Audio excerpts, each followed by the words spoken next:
Now, I also mentioned that schools are a part of what we want to talk about.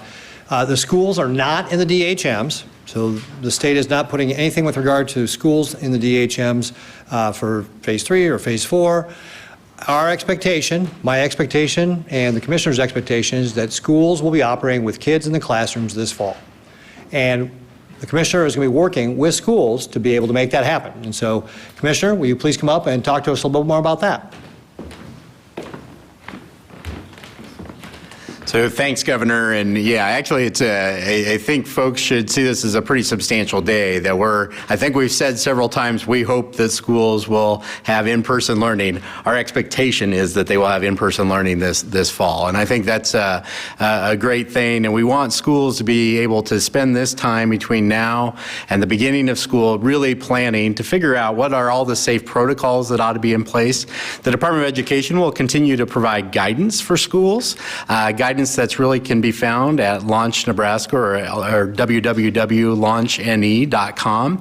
This guidance really will be helping find the best practices that are taking place. Now, we've been fortunate to have a lot of conversations with school leaders all over the state talking about what really makes a safe environment. We've explored the CDC guidance, we've explored our own guidance, and are asking about what are the practical implications of each phase, and each opportunity for guidance, right? That we're putting in place what's going to have to work locally. Now, we're going to provide this guidance, and we might say something in guidance that maybe doesn't seem practical for a given place, but it's actually balancing that, understanding what keeps people safe in an environment, what slows the spread of coronavirus is absolutely critical for these next steps. Now, our schools have been working, in some cases, our small schools have been working together as a group. Our schools in Lincoln, Lancaster County have been working together with local public health officials. Our schools in the metro area have worked together, putting their own sets of guidance documents together, and ultimately driving those set of local protocols based on their input. What we continue to do is look for best practices and be able to put those across the state and share that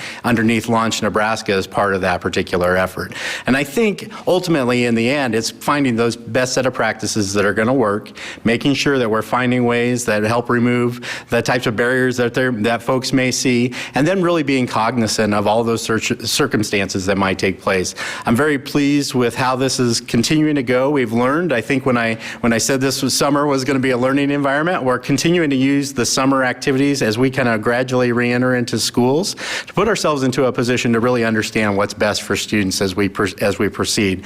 One thing the governor and I have talked about many times is really schools are built for students, right? That we intended that always have intended that we could get to a point where we're able to get students back in those settings. But there's the trade-offs, right? If we don't open schools, there's trade-offs for families, obviously from an income perspective, but also just from a socialization of our students, the importance of doing that. So finding that proper balance is really what we're asking local officials to be able to do, work together to ensure that we have those safe protocols in place. I think it's going to be a critical moment in time as we kind of go through these phases, really watching how individual behaviors start to change. And we want to make sure that we find ways to be able to do that really effectively with ultimately the purpose of getting our students back in school. I should say, I mean, with the dairy folks in the room, getting schools back in is also very good for students in the sense that they're able to get their regular school meals and opportunity to have those cartons of milk that we become so accustomed to in our school settings. But it's really that whole child need that we think is so important in schools, and finding this balance and doing this work as we continue is absolutely critical. So thanks to all the school leaders, superintendents, principals, others that continue to do this work. I know there's probably yet more questions to answer than we can probably put in place in one neat package. But the ultimate goal is getting students back in schools this fall, and that's our expectation as we turn that corner from phase 3 and even into phase 4. So thank you, Governor, for the opportunity to be here, and I'll step aside and let you wrap up. All right, thank you very much, Commissioner Blumstead. Again, just like hospitals where we're expecting them to manage it, same thing for our schools. The expectation is in-person learning, but we're expecting them to manage it, that it won't look like it did a year ago. Is that safe to say, Commissioner? That's safe to say it's not going to look like it did a year ago. We are expecting our schools to figure out how to be able to make this happen. But I got to tell you, based upon the leadership we have in our schools and the way that they responded so quickly to the beginning of this pandemic, I'm confident that the commissioner and his team working together with our superintendents will be able to figure this all out and have kids back in the classrooms. So thank you, Commissioner. Appreciate it. And again, it's important to remind everybody that as we go through loosening some of these restrictions that we've just talked about, that we continue to practice social distancing, that 6-foot distance, wear a mask when you go to the store, wash your hands, avoid large groups. Continue to do that. That's how we slow the spread of the virus. We will continue to monitor our hospitalization capacity. We can expect that there's going to be more cases, folks. We're going to continue to test. We're going to continue to test through Test Nebraska. We just had these protests where, again, people were in large groups. This is how the virus spreads. We saw that in our National Guard. So we expect that we're going to get more cases because, in part, because of the large gatherings that occurred with the protests.